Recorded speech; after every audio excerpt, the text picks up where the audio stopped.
Hi, my name is Petra. Welcome to my Cuddly Stitches craft channel. In this tutorial, I'm going to show you how to crochet an invisible decrease when working on your amigurumi toys. Please don't forget to give me thumbs up if you like this tutorial and hit the subscribe and bell buttons if you want to receive an update every time I add a new video.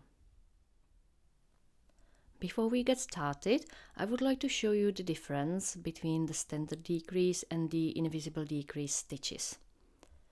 I made these two balls that are identical, except this one is crocheted using the standard decrease method and the other one is crocheted using the invisible decrease method.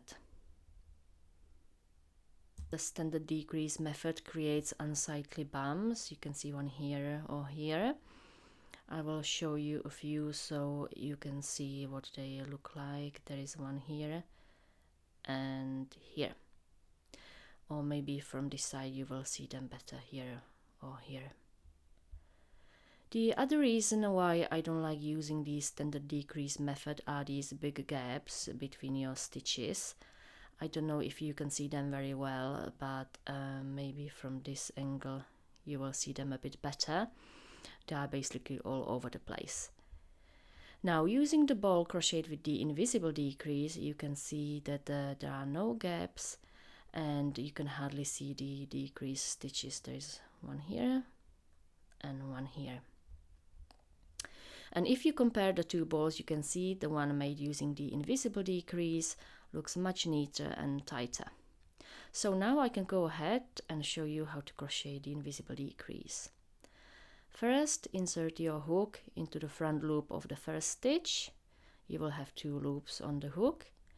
Then insert it again into the front loop of the next stitch.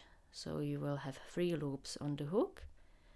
Yarn over and pull the yarn through the first 2 loops on the hook.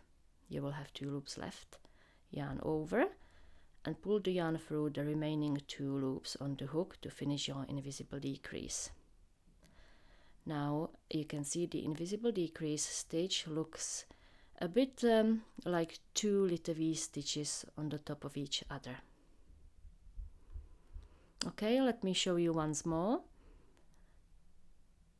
First, insert your hook into the front loop of the first stitch.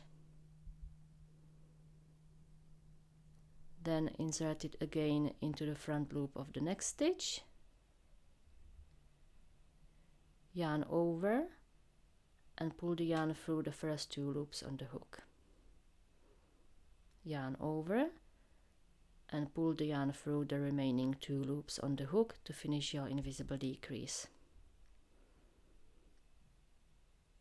Now you have nice 2 stitches next to each other. Let me just quickly show you one last time. So insert into the front loop of the first stitch, insert into the front loop of the next stitch, yarn over, pull through, yarn over and pull through.